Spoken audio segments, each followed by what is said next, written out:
Bonjour et bienvenue à tous. Merci beaucoup de me rejoindre. Et comme toujours, un remerciement tout particulier à chacun d'entre vous qui êtes abonné sur Substack, Patreon, YouTube ou qui avez soutenu mon travail d'une autre manière. J'apprécie chacun d'entre vous. Les relations entre les États-Unis et la Chine s'intensifient à nouveau. L'administration Trump a annoncé de nouvelles règles de contrôle des exportations visant à empêcher les entreprises chinoises d'accéder aux technologies américaines avancées, en particulier dans le secteur des semi-conducteurs.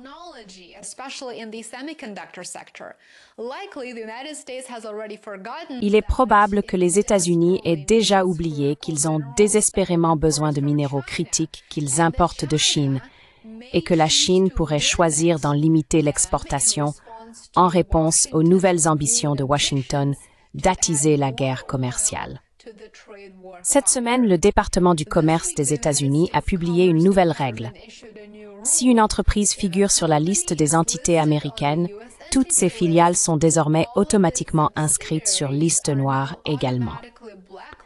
Cela signifie que les entreprises américaines doivent désormais demander une licence pour faire affaire avec n'importe quelle partie de ce groupe. Et dans la plupart des cas, il est raisonnable de supposer que ces licences seront refusées. Jusqu'à présent, il s'agissait d'une faille.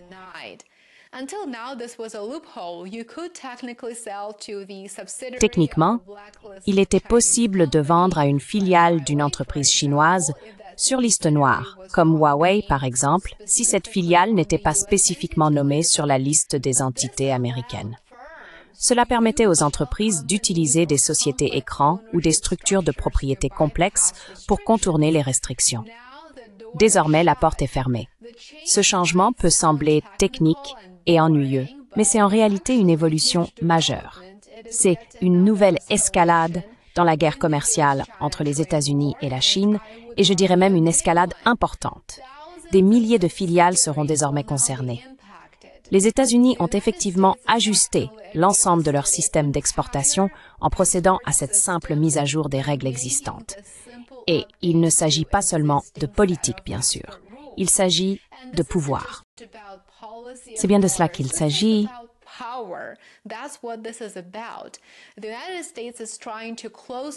Les États-Unis essaient de fermer toutes les voies par lesquelles la Chine pourrait acquérir des technologies avancées de semi-conducteurs provenant des États-Unis.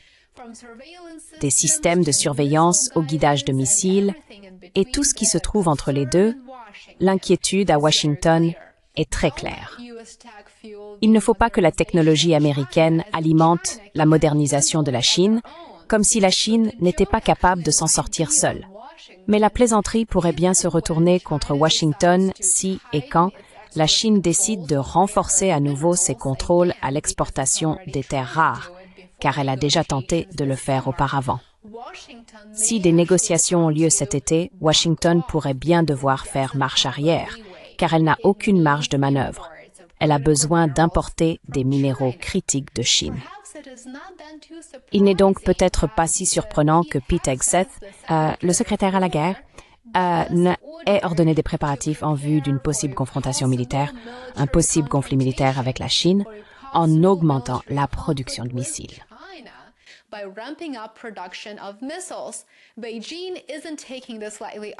Pékin ne prend pas cela à la légère non plus. Le ministère chinois du Commerce a qualifié la nouvelle règle mise à jour d'injuste et a accusé les États-Unis d'abuser du concept de sécurité nationale. C'est une accusation très intéressante. Une fois de plus, la Chine soutient que Washington utilise les outils commerciaux à des fins politiques. Bien sûr que c'est le cas, tout en affirmant que tout et n'importe quoi est justifié au nom de la sécurité nationale. Mais en réalité, Washington tente une fois de plus de contenir la Chine, son principal concurrent. Et n'oublions pas le contexte géopolitique plus large. Cette décision intervient à seulement un mois de la rencontre prévue entre le président Trump et le président chinois Xi Jinping lors du sommet de la coopération économique Asie-Pacifique en Corée du Sud.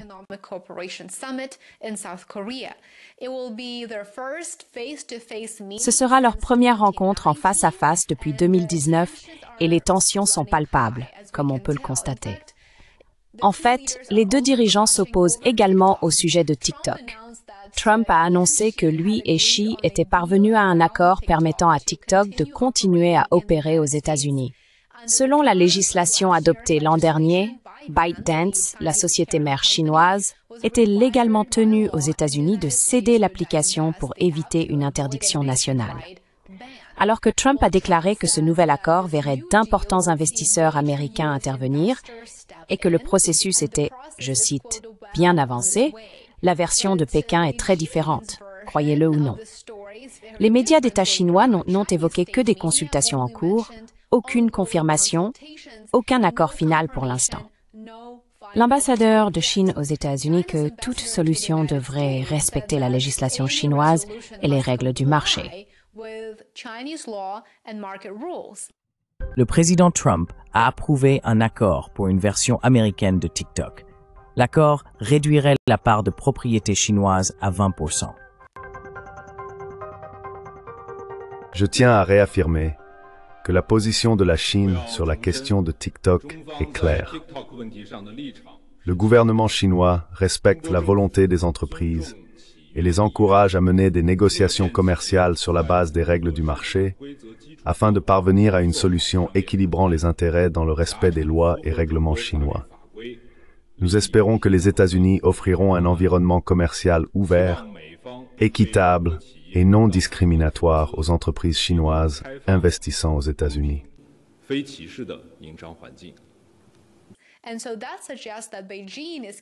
Cela suggère donc que Pékin garde un droit de veto en réserve, peut-être. Nous avons donc ici deux récits contradictoires. C'est typique, cela s'est déjà produit et cela se reproduira probablement. Trump se présente comme le décideur final dans ce processus, affirmant que l'accord est approuvé et proche d'être signé, tandis que la Chine, de son côté, le présente comme une négociation commerciale privée qui dépend encore de l'approbation réglementaire de Pékin. Et avec la prolongation du délai de cession jusqu'en décembre, de nombreux analystes estiment qu'il s'agit davantage d'une question d'image politique et de posture que de résultats concrets.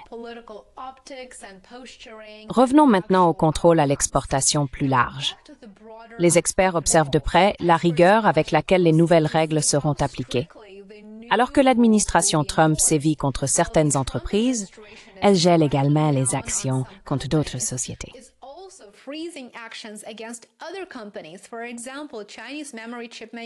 Par exemple, le fabricant chinois de puces mémoire Tianjin Memory devait être ajouté à la liste des entités bloquées. Mais le département du commerce aurait retardé cette décision afin d'éviter de compromettre les négociations commerciales entre les États-Unis et la Chine, ainsi que la prochaine rencontre entre Xi Jinping et Donald Trump. Les États-Unis souhaitent ralentir l'accès de la Chine aux puces de pointe, mais ils craignent que la Chine ne réagisse de la même manière et ne limite effectivement les exportations de ce dont les États-Unis ont le plus besoin, les minéraux critiques. La Chine cherche à développer des alternatives nationales et à réduire sa dépendance envers les fournisseurs étrangers. Les deux parties se préparent à une confrontation à long terme, technologique, économique et peut-être même stratégique. Cette semaine, il est devenu évident que la compétition pour la suprématie technologique entre les États-Unis et la Chine est entrée dans une nouvelle phase.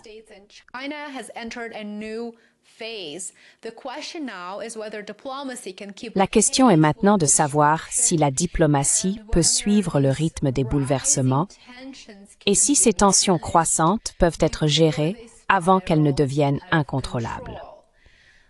Dites-moi ce que vous pensez de la guerre commerciale en cours entre les États-Unis et la Chine, ainsi que des tensions actuelles. J'aimerais beaucoup connaître votre avis. Indiquez-moi également dans les commentaires ce que vous attendez de la prochaine rencontre entre Trump et Xi Jinping en Corée du Sud. J'aimerais vraiment avoir votre retour. Merci beaucoup de m'avoir rejoint aujourd'hui. J'espère que vous envisagerez de soutenir mon travail et ma chaîne. Abonnez-vous sur YouTube, Substack ou Patreon. J'aimerais aussi vous retrouver sur mes plateformes alternatives de réseaux sociaux. Vous trouverez les liens dans la description ci-dessous. Passez une excellente fin de journée. Prenez soin de vous. Have a wonderful rest of your day. Take care.